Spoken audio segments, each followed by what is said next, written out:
Quiero que se fije bien en esta imagen. Guárdela en la memoria porque volveremos sobre ella. Se trata, en efecto, de un carro al galope encontrado en la zona de Tamashgert, al sur de Argelia.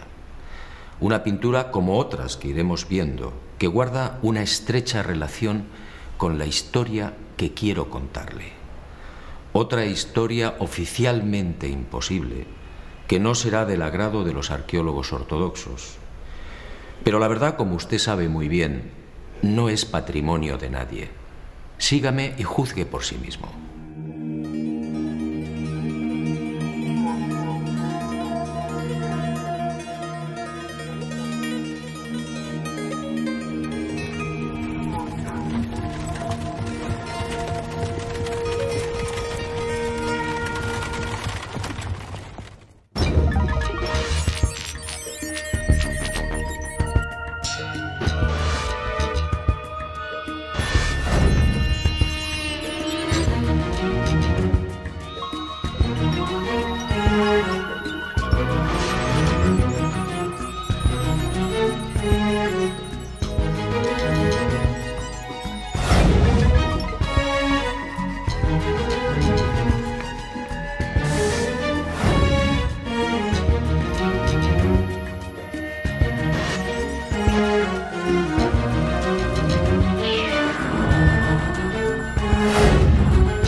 Keops, Kefren, Micerinos, el símbolo de Egipto, la última de las 7 maravillas del mundo antiguo, y sobresaliendo como una reina Keops, la Gran Pirámide. Una construcción incomprensible, un desafío a la razón, una obra que provoca vértigo. ¿Quién la levantó y, sobre todo, cómo? Keops reúne 3 millones de bloques de piedra caliza y granítica. Bloques que oscilan entre 2 y 40 toneladas de peso. Bloques tallados con tal precisión que no permiten el paso de una hoja de papel. Un monumento cuyo revestimiento original, hoy casi desaparecido, estaba formado por losas de caliza pulida de hasta 16 toneladas.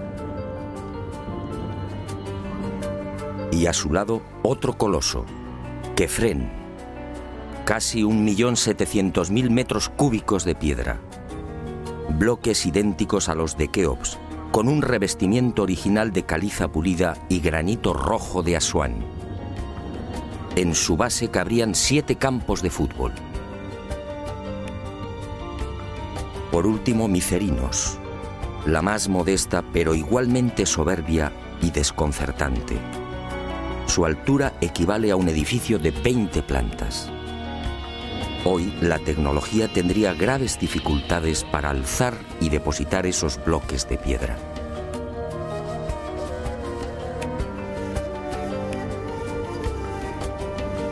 A la vista de estas mareantes cifras, el mundo se pregunta, ¿cómo lo hicieron? Para la arqueología oficial no hay duda. Las pirámides de Giza fueron obra de los faraones y se levantaron hace 4.600 años.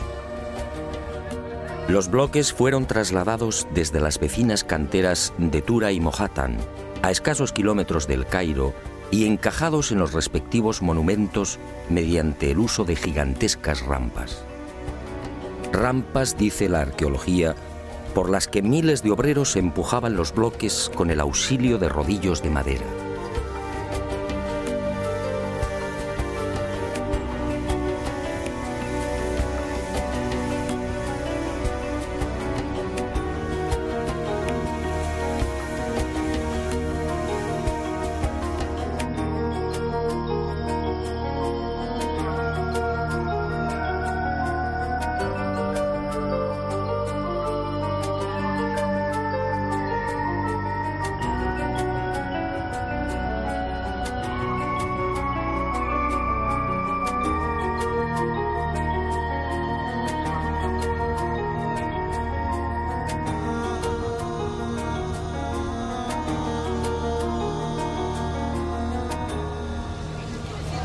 Pero la célebre teoría de las rampas, divulgada en el siglo XX por el arqueólogo alemán Ludwig Borchardt, no termina de convencer a cuantos hemos tenido el privilegio de pisar la meseta de Giza y contemplar estos 3 millones de bloques. Y son dos las razones que ponen en entredicho la versión oficial.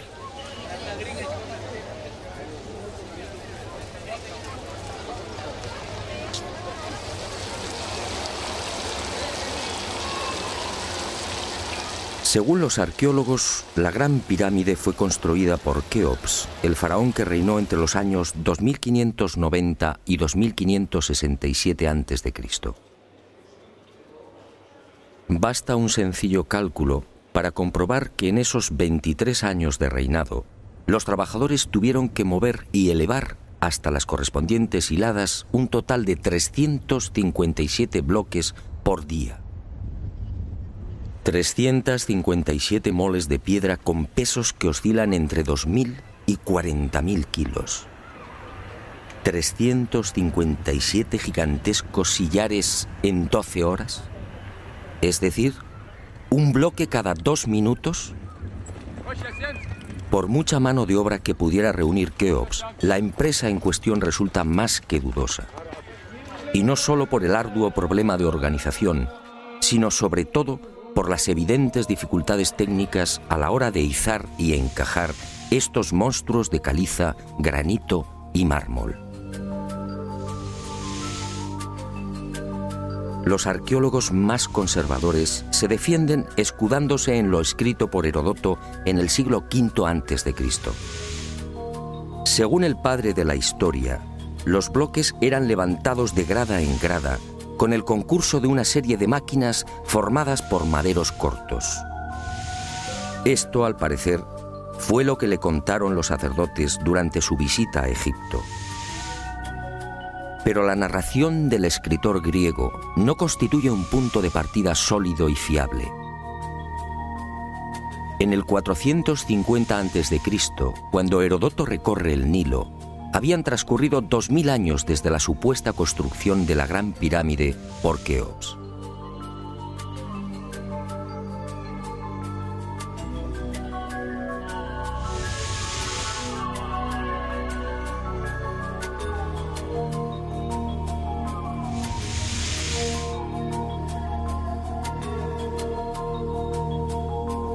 Heródoto no menciona las rampas, ni se atreve tampoco con el espinoso problema de los 357 bloques por día. Heródoto cuenta lo que le contaron. ¿Es esto una prueba científica para determinar cómo y cuándo se levantó la Gran Pirámide?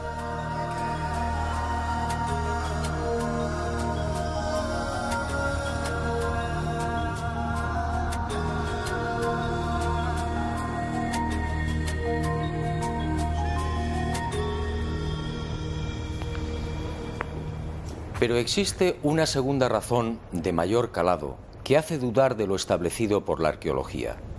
Hace 4.600 años, cuando los arqueólogos fijan la construcción de la Gran Pirámide, el Valle del Nilo justamente despertaba al periodo neolítico.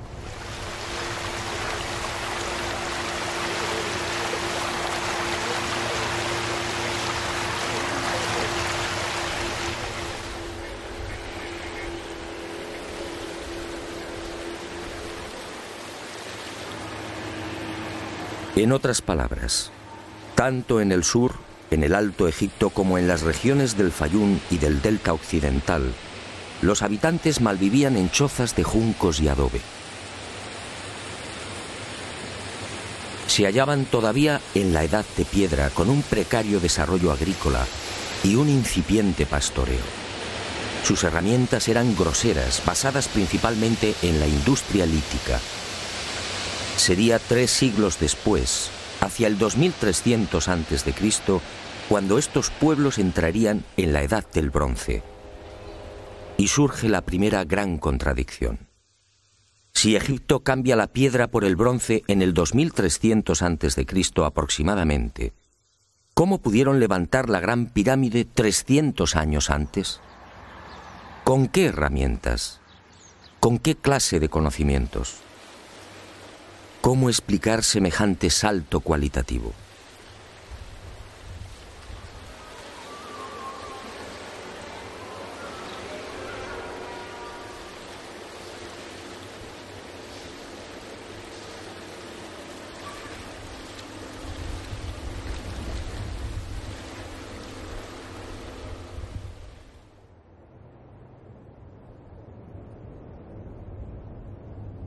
Nadie en su sano juicio y con un mínimo de información puede aceptar que esta maravilla arquitectónica fuera obra de unas gentes primitivas que ni siquiera conocían la escritura.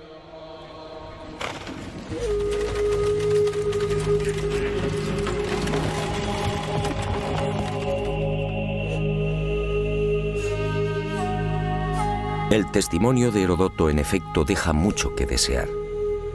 Hoy cualquier arquitecto o ingeniero comprende de inmediato las graves dificultades técnicas que debieron superar los constructores de la Gran Pirámide. Las cámaras, galerías y los mal llamados conductos de ventilación exigen unos profundos conocimientos matemáticos y arquitectónicos.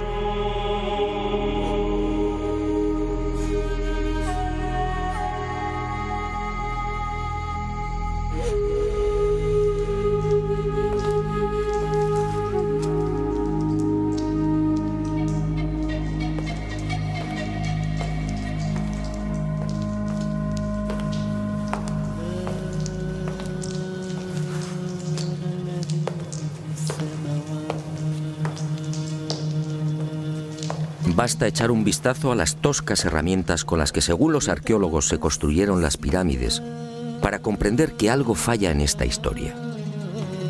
Unas herramientas, además, que no existían hace 4600 años. Es que estos mazos, niveles, bolas de dolerita, escuadras, trineos de madera y regletas sirvieron para establecer las asombrosas proporciones de la Gran Pirámide. ¿Cómo explicar, por ejemplo, que la desviación de la orientación norte-sur de sus caras no supere los 3 minutos 20 segundos hacia el oeste? ¿Cómo explicar la increíble perfección de la angulación de los bloques de revestimiento? Hoy solo podríamos alcanzarla con instrumentos ópticos. ¿Cómo entender que hace 4600 años aquellos pueblos neolíticos dispusieran ya de una medida tan perfecta como el codo? Como es sabido, solo en la era espacial se ha podido comprobar que el metro estaba mal medido. Su longitud en realidad es algo más de lo que siempre habíamos creído. El metro exacto tiene una longitud de 1.047. Pues bien, 2 codos egipcios equivalían exactamente a 1.047. El metro de la era espacial. ¿Cómo lo lograron? Pero las dudas y contradicciones no terminan ahí. Hasta el día de hoy, nadie ha logrado explicar satisfactoriamente el sistema de iluminación utilizado a la hora de construir las pirámides. Las tradicionales antorchas no sirven. No hay restos de hollín en techos o paredes. En cuanto a la fórmula de los espejos, reflejando la luz solar hasta lo más profundo, tampoco resiste un análisis medianamente serio. El movimiento del Sol obligaría a los constructores a una penosa labor de permanente rectificación. Esa luz sería útil como mucho para las salas y galerías más próximas a la entrada.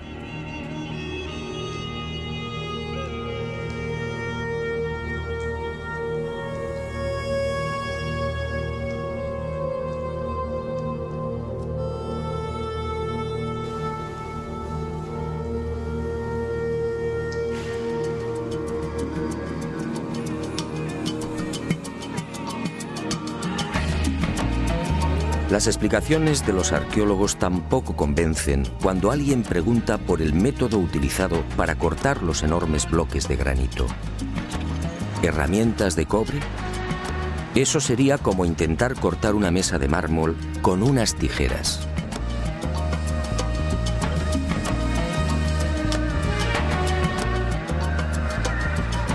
Y otro tanto sucede con el asombroso y enigmático pulido de los vasos de diorita y granito. ¿Qué clase de taladro utilizaban para que la cara interior ofrezca el mismo pulido que la exterior? ¿Cómo lo lograban si por las bocas de estos panzudos vasos no cabe siquiera la mano de un niño? Y otro detalle estremecedor. Al examinar el pulido de estos vasos y platos, los expertos han comprobado que a cada vuelta la presión ejercida era 500 veces mayor que la obtenida en la actualidad con los poderosos taladros de punta de diamante artificial. Y de nuevo la gran interrogante. Si muchos de estos vasos han sido fechados en el 2600 a.C., ¿quién los fabricó? ¿El hombre de la Edad de Piedra? Evidentemente no.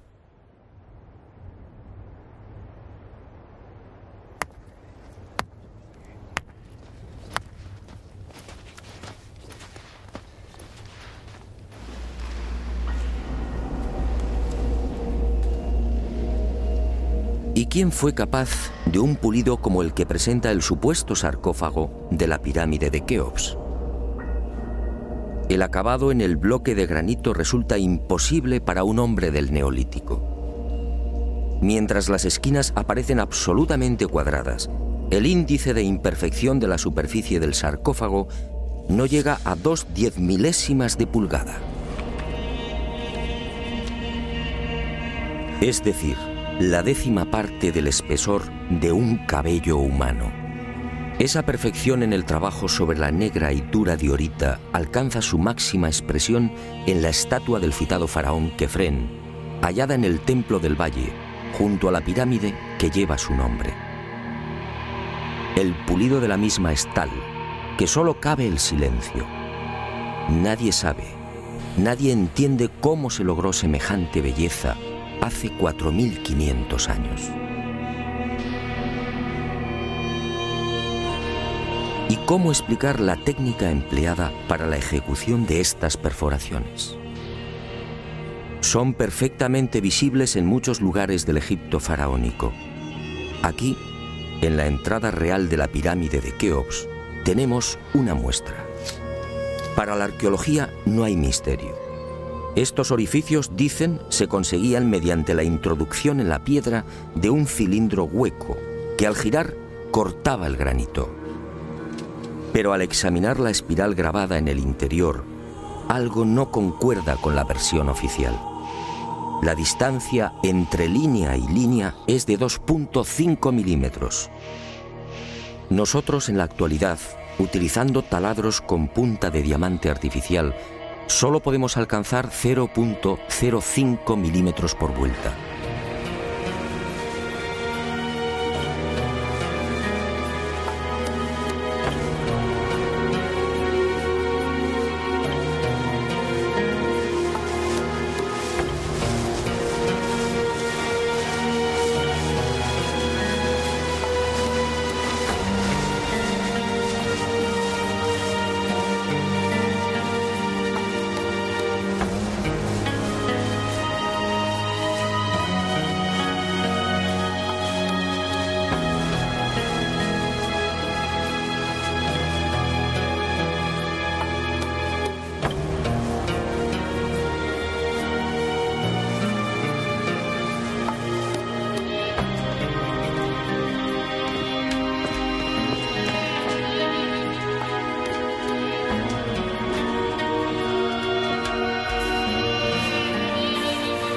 cómo desarrollaban aquellos primitivos egipcios semejante presión y fuerza con un simple cilindro hueco.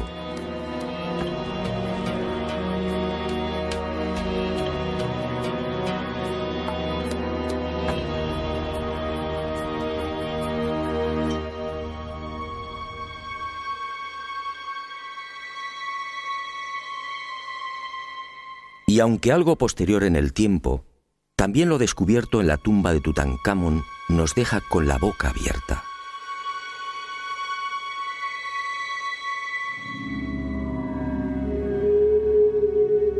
Cuchillos inoxidables, sandalias y manoplas de oro, una cama ergonómica,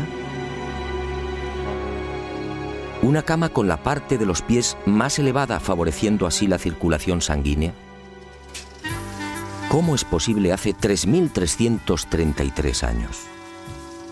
¿De quién lo aprendieron?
Hoy, francamente, son muy pocos los que creen en la versión oficial. Hace 4.600 años, los pueblos que habitaban esta región no estaban en condiciones de imaginar siquiera este portento arquitectónico. Pero entonces, ¿quién levantó las pirámides?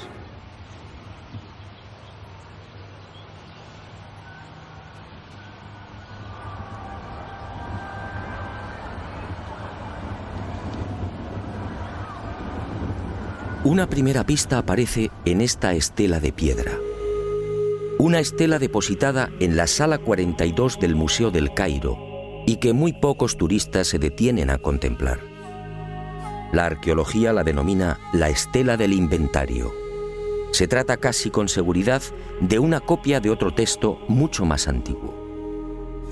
En ella se lee un párrafo demoledor que deja sin argumentos a los arqueólogos.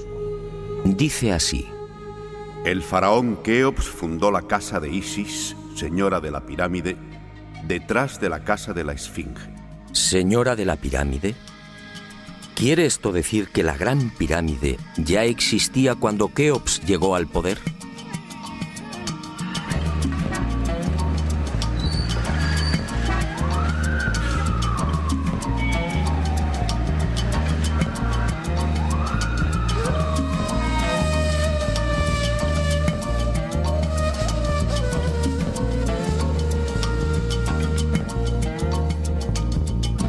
La segunda pista, mucho más espectacular, se encuentra a casi 3.000 kilómetros del Cairo.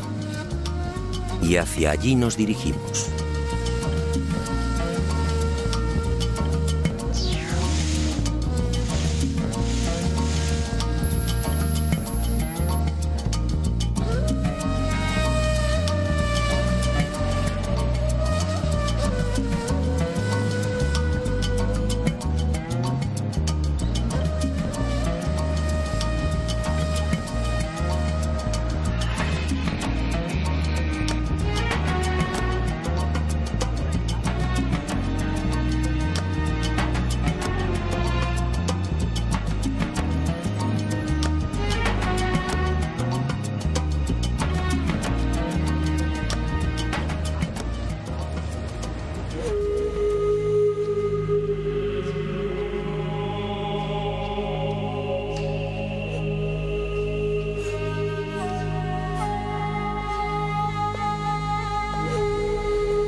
Este papiro, o lo que queda de él, recibe el nombre de Canon de Turín.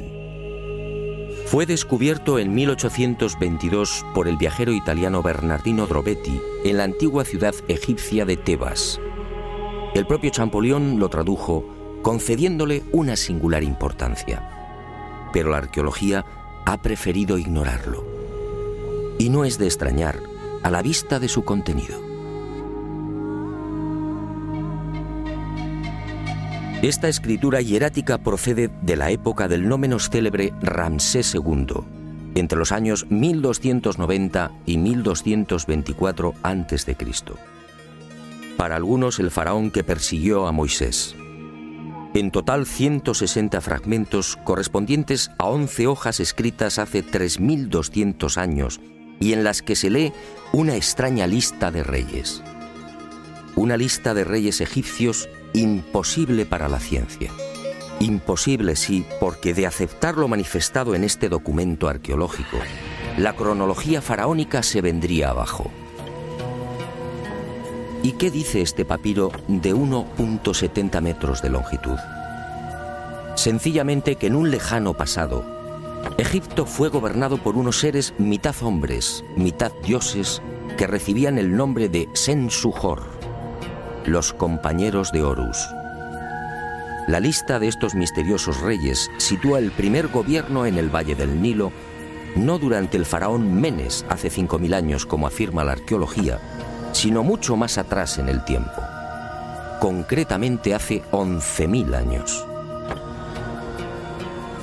Esta desconcertante y revolucionaria lista de reyes aparece ratificada en buena medida por otra historia igualmente despreciada por los arqueólogos. Me refiero a lo escrito por Manetón en el 240 a.C. Este sumo sacerdote recibió el encargo del faraón Ptolomeo II Filadelfo de escribir la historia de Egipto desde sus comienzos. Manetón tuvo acceso a la documentación depositada en el templo de On, en Heliópolis, y cumplió el trabajo. En los escasos fragmentos que se conservan de su obra, en especial en los recopilados por Eusebio, puede leerse algo insólito que, como decía, coincide en lo básico con lo relatado en el Canon de Turín.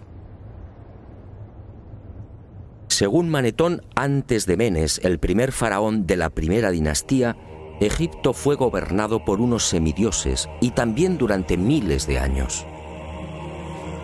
El sumo sacerdote greco-egipcio no habla de los Sen-Suhor, pero la casualidad es más que sospechosa. ¿Quiénes eran los Sen-Suhor? ¿Por qué los califican de semidioses?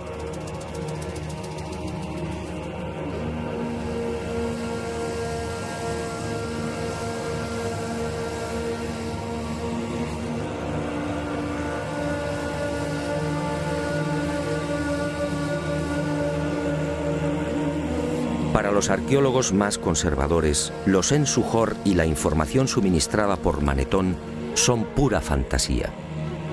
Y aparentemente tienen razón. Si Egipto fue gobernado hace 11.000 años, ¿dónde están las pruebas y los vestigios arqueológicos que deberían delatar a esas culturas? ¿O están ahí? ¿No será que la arqueología no los quiere ver?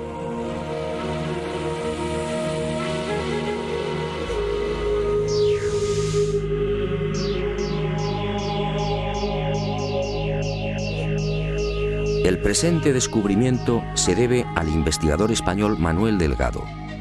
Él fue el primero en percatarse de lo que guarda el nuevo Museo Nubio. Todo un hallazgo que ofrecemos en primicia y que una vez más nos hace dudar de la cronología oficial.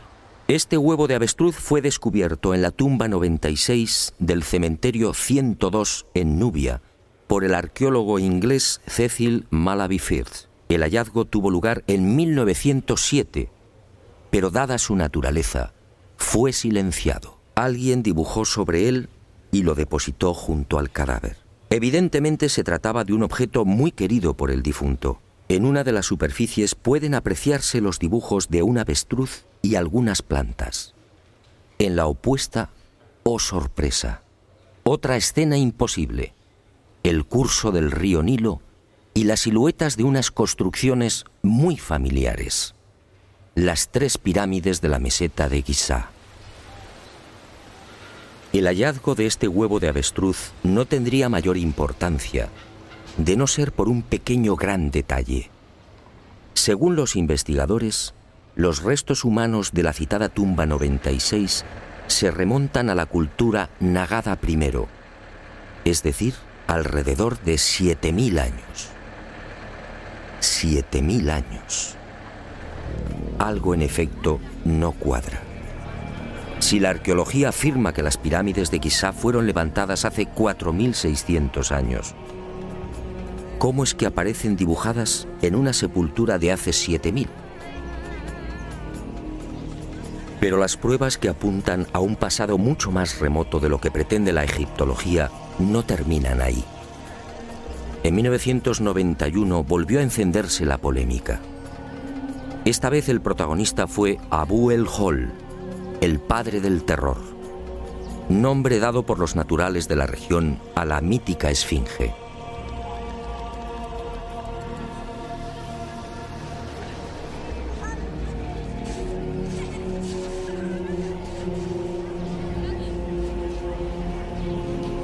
La esfinge, otro monumento emblemático de Egipto construido, según la arqueología, por el faraón Kefren hace 4500 años.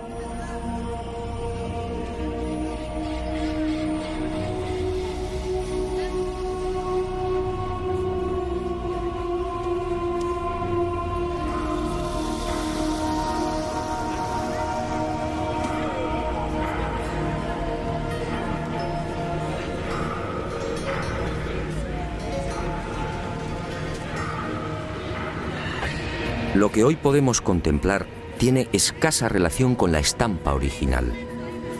En el pasado se hallaba totalmente pintada. El cuerpo de león en rojo y el tocado de la cabeza en azul, con rayas horizontales en amarillo.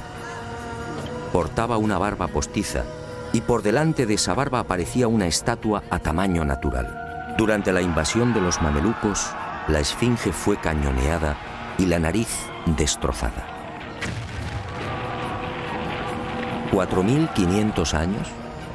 ¿Por qué la arqueología sitúa la construcción de la esfinge en esa época? En primer lugar, por el parecido del rostro con algunas de las estatuas de Kefren.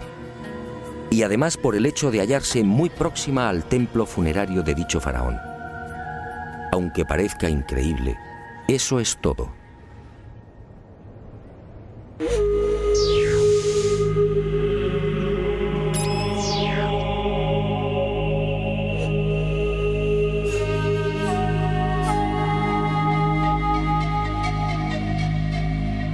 Y en 1991, como decía, los arqueólogos fueron arrinconados de nuevo contra las cuerdas. Un equipo de la Universidad de Boston, dirigido por el geólogo Robert Scotch, dio a conocer un estudio que retrasaba la construcción de la esfinge en varios miles de años. Mediante la utilización de ondas sonoras y micrófonos especiales, los geólogos norteamericanos exploraron las rocas que forman parte de la esfinge. El resultado fue asombroso. La zona delantera del monumento y parte de las paredes del foso que la rodea presentan una erosión de 2 metros de profundidad, provocada por las lluvias. En la época de Kefren, supuesto constructor de la esfinge, esta región era un desierto. La única explicación a esa erosión acuática hay que buscarla en un clima especialmente húmedo, entre el 5000 y el 7000 a.C. Casi mágicamente hemos llegado a un punto que ya fue contemplado en uno de los anteriores capítulos de este planeta encantado. ¿Recuerda?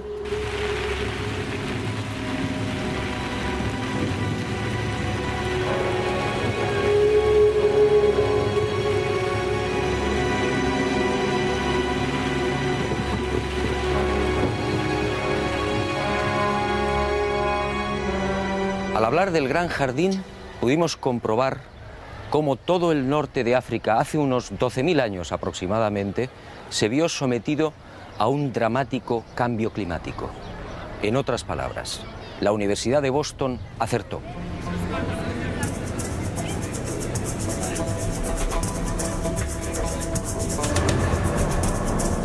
Fue a partir de esa época, hace ahora unos 8000 años, cuando los monzones perdieron fuerza y el Sáhara entró en un lento pero progresivo proceso de desertización. Y fue justamente hace 4500 años, cuando la arqueología fija el momento de la construcción de la Esfinge, cuando estas tierras fueron definitivamente abandonadas por las lluvias. Quefren, por tanto, no pudo levantar la Esfinge. Como mucho, quizá la restauró. El padre del terror estaba aquí desde mucho antes. La huella de las torrenciales lluvias registradas en el llamado Gran Húmedo Holocénico es incuestionable. Y algo similar vino a suceder con el investigador Robert Bauval. 20 años antes, este ingeniero egipcio se atrevió a difundir una hipótesis que conmocionó a los seguidores y amantes del Egipto faraónico. Para Bauval, las pirámides de Giza no son construcciones aisladas. Las tres forman parte de un plan unificado minuciosamente diseñado.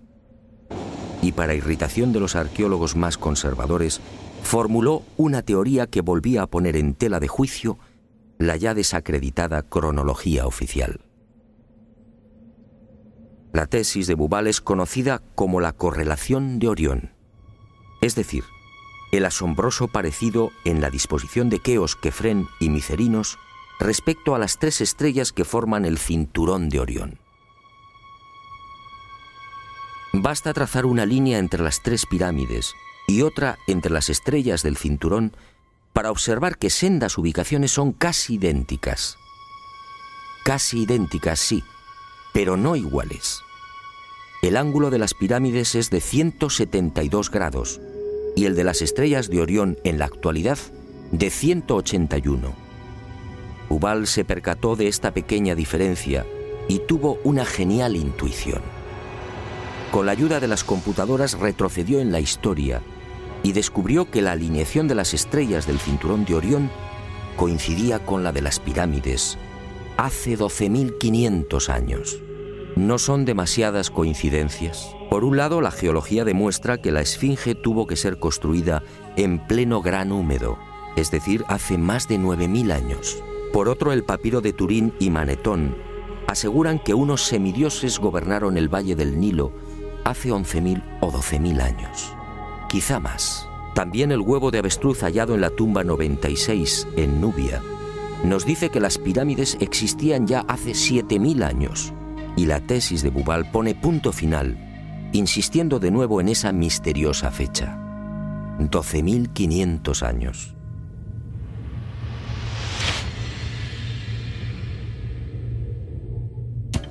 Si tres indicios constituyen una prueba, ¿qué podemos pensar cuando al menos se contabilizan 5? 5 indicios, sí, de momento.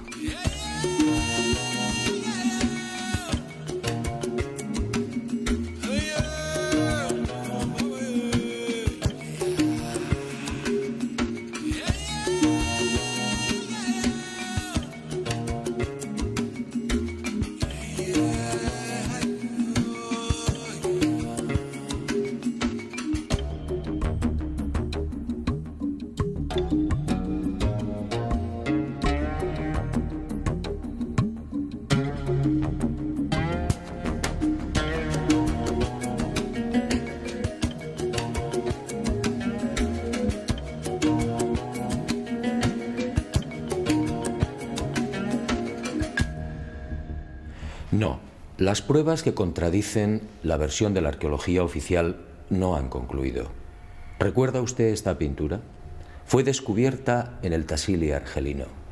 Según los arqueólogos, tiene una antigüedad aproximada de 5.500 años, probablemente mucho más. Se trata, en mi opinión, de un carro egipcio. Pero ¿cómo es posible? ¿Un carro egipcio a 2.500 kilómetros del Nilo?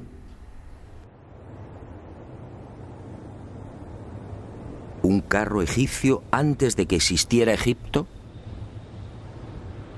Si la arqueología dice que el primer faraón de la primera dinastía empezó a reinar 4.920 años antes del presente, ¿cómo explicamos esta pintura, datada mucho antes? No fue la única. En mis investigaciones por el Sáhara pude descubrir cientos de ellas. En 1982, una síntesis de los trabajos de Henry Lott sacaba a la luz un total de 600 carros pintados o grabados. A estos hay que sumar otros 400, distribuidos por Mauritania, Marruecos, Argelia, Libia, Mali y Níger. Más de 1000 carros pintados o grabados a 2000, 3000 y 5000 kilómetros del Nilo. ¡Qué extraño! Carros y conductores típicamente egipcios. Perfiles, tocados y vestiduras son elocuentes. Carros y personajes egipcios en el corazón del Sáhara. Cuando interrogué a los arqueólogos, la mayoría se encogió de hombros. A decir verdad, estas pinturas no son cómodas. Algunas han sido fechadas en una época en la que, según la arqueología, carros y caballos no habían hecho acto de presencia en Egipto. Otras, como las del Tassili o el Fesán libio, son mucho más escandalosas. Los análisis de las sustancias orgánicas contenidas en los pigmentos han sido desconcertantes. 6000, 8000 y hasta 9000 años de antigüedad. ¿Carros y conductores egipcios hace 9000 años? Y casi sin querer, a la vista de estos documentos pictóricos, la memoria vuelve a poner en pie los hallazgos de la Universidad de Boston, el papiro de Turín, la historia narrada por Manetón, las pirámides pintadas en el huevo de avestruz o el descubrimiento de Bubal. Naturalmente, para la arqueología, estas pinturas y grabados no tienen sentido. El caballo y los carros, dicen, entraron en Egipto hacia el 1700 a.C. y lo hicieron con la invasión de los Hicsos, un pueblo procedente de la Alta Siria que gobernó la mitad oriental del delta. Nuevo y grave error de la arqueología. El caballo y los carros, como demuestran estas pinturas y grabados, ya existían en el Sáhara mucho antes de la XIII dinastía. Otra cuestión es que no quieran reconocerlo, y es comprensible. Si los egipcios y su cultura proceden del Sáhara, ¿en qué queda la supuesta hegemonía del Egipto faraónico?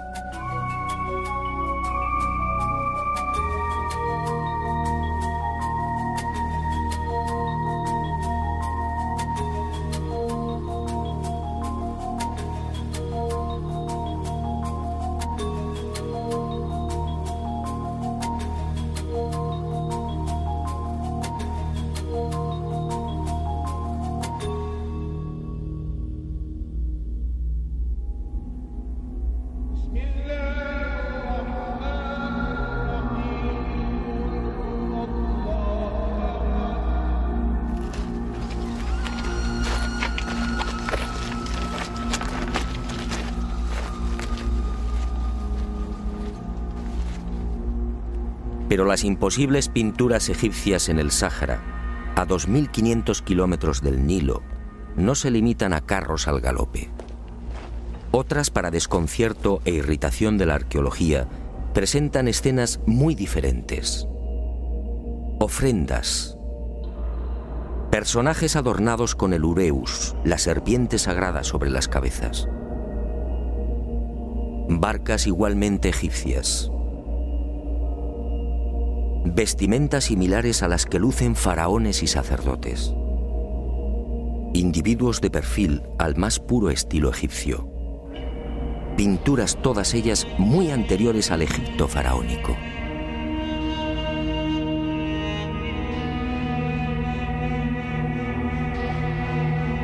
¿Barcas egipcias en pleno desierto?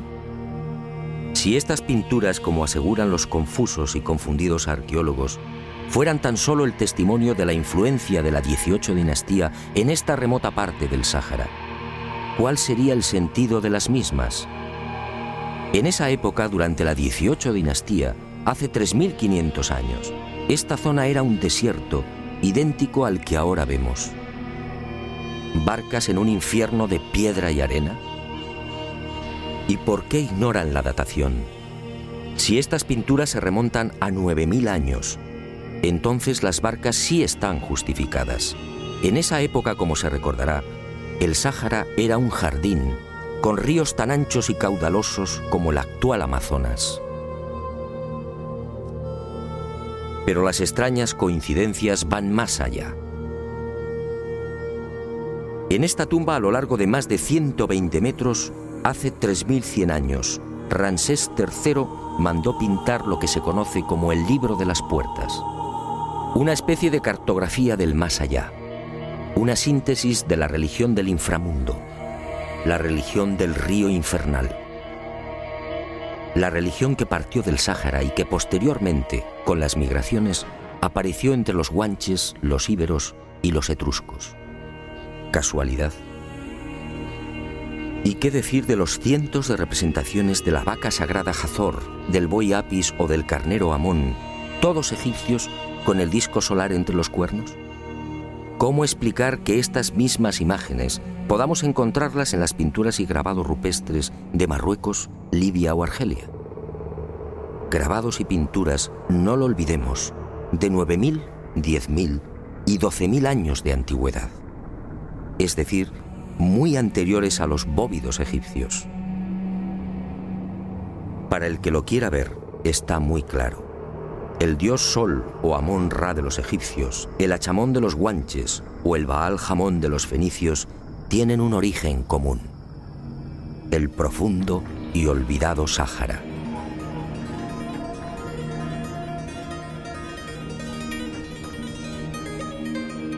Puede que Herodoto y Diodoro de Sicilia tuvieran razón. Egipto, el Egipto faraónico, fue obra de los dioses. Ha llegado el momento de ser valiente.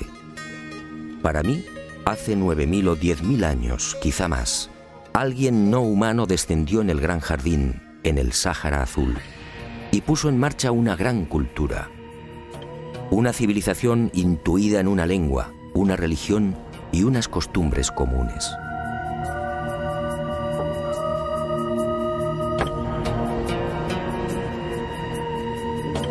Esos seres, esos dioses de cabezas redondas pintados en Tassili, podían proceder de Orión.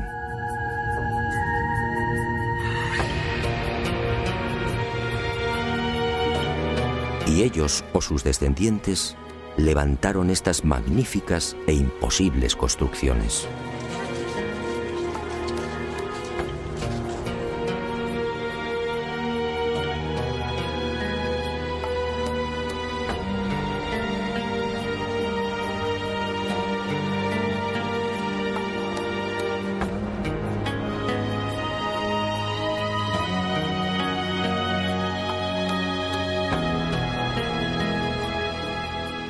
¿Cree usted que se trata de un sueño? Schopenhauer decía que toda verdad, al nacer, es ridiculizada y perseguida. Demos tiempo al tiempo. Algún día el hombre se verá obligado a escribir de nuevo la historia.